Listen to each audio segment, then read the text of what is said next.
Welcome you here onto the field here at Reser Stadium following Oregon State's 39-14 loss to Wake Forest. The Beavers now fall to 0-7 on the season. Brenden Slaughter, publisher, BeaversEdge.com.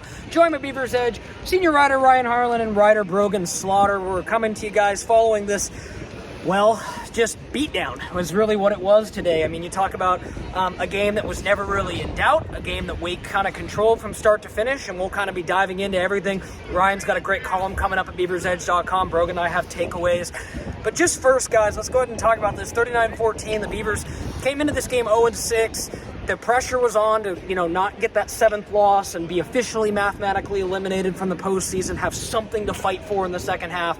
Instead, we maybe see the most lifeless Beaver team of the season show up. So much to the point, guys, where media members other than ourselves were asking Trent Bray and Jabari Johnson and Aiden Sullivan in the post-game press conference if he feels that, or if they feel that players have quit on this team. So, I think there was a question of some effort today as well. I don't think it was everybody, but there may have been a few situations here and there. And I think the biggest thing right off the bat, Oregon State spotted, Wake Forest a 14-0 lead before we even blinked, guys. Yeah, I mean, that's what Trent Bray said. It's like it hurts things when you do that. It hurts yourself when you do that. And I agree. I mean, we saw the same playbook happen against App State. Yeah. You got to fix that. You got to get in front of that. But, in reality, how do you do that if guys are, at least on the field, not putting in full effort? We're 7 weeks into the season. This shouldn't be happening. Right. That's the thing. That's the biggest takeaway that I think Oregon State fans need to understand from this, and anybody else that watched this game needs to understand. We're 7 weeks in. Yeah. The lack of effort is inexcusable at this point. If Jabari said post-game that guys were quitting in week one and they're doing that now, you have a problem. Right. And that goes beyond reviewing the tape. It goes beyond, the meetings. It goes beyond the preparation for game week. If guys aren't showing effort through 4 quarters of play, I don't know what to say other than they want the season to be over. I mean, there's something fundamentally flawed. I mean, again, I know you folks that are maybe checking in on this game late, you might think, hey, 39-14, Oregon State was in this game. No. The 14 points is the garbage time points, absolutely no bearing on the game whatsoever. And I believe it was after Cornell Hatcher scores, first score of the game, guys. The very next play, Wake Forest's first offensive play next drive, 66-yard rush for Damon Claiborne for a touchdown. This team was just never close today. They weren't. Brogan, it was 8-0 before most of the stadium had sat down. It was 15-0 by the end of the first quarter, 25-0 by the end of the half, 31-0 before the Beavers finally put their first points on the board with that Cornell Hatcher touchdown. It just, like Coach Bray said, they dug themselves into another hole, another week where they are playing from multiple touchdowns behind and just not doing themselves any favors in the slightest. Yeah, when teams shoot themselves in the foot, Oregon State shoots themselves in the head. That's kind of what it is.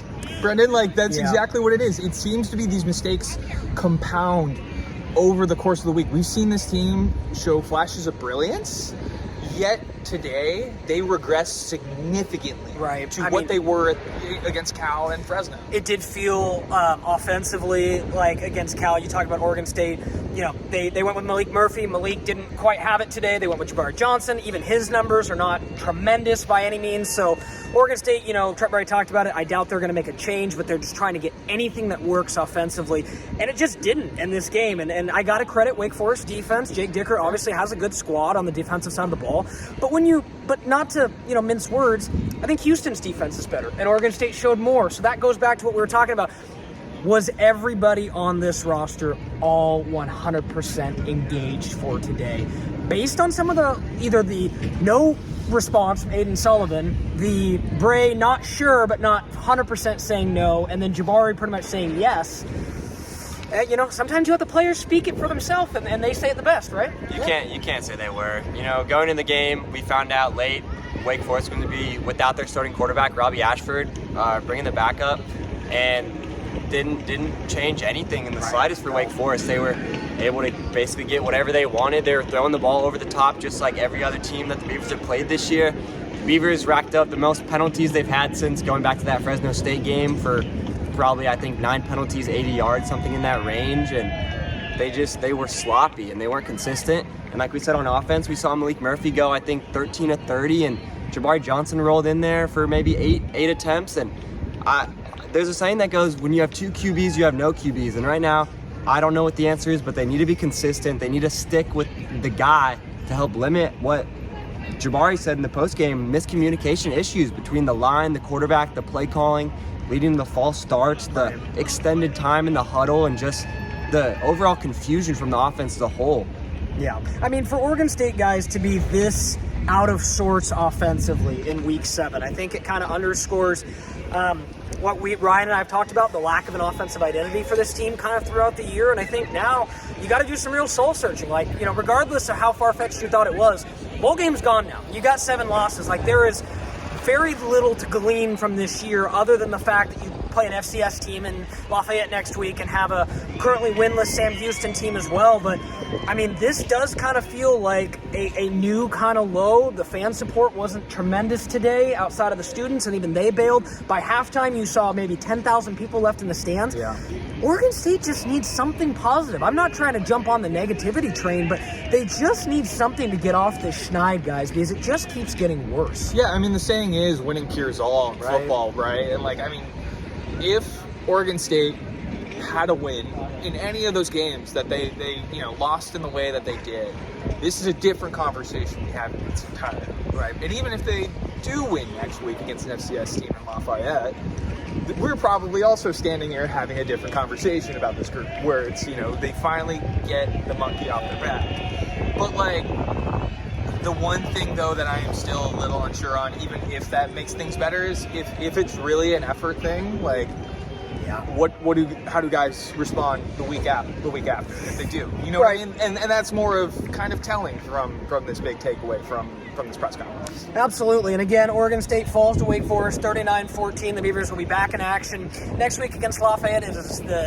today was the first of 4 straight games at home again, thinking that Oregon State can eventually get off the schneid, Lafayette being an FCS team, and Sam Houston ultimately being winless this year. But nevertheless, one of, as far as like Oregon State's games have gone this year, outside of Texas Tech and Oregon, which I think were kind of, quote, scheduled losses, this one was painful. It was tough to watch, unlike Houston a couple weeks ago where the Beavers were right there and there was a lot of frustration. They never really were. So we'll be breaking it all down at BeaversEdge.com. Again, Ryan's going to have a great column kind of talking about how this season has kind of gone off the rails. Brogan and I will have 5 takeaways. Make sure to also check out Trent Bray's press conference video and much more. Stay locked in to BeaversEdge.com. Factory Sanders.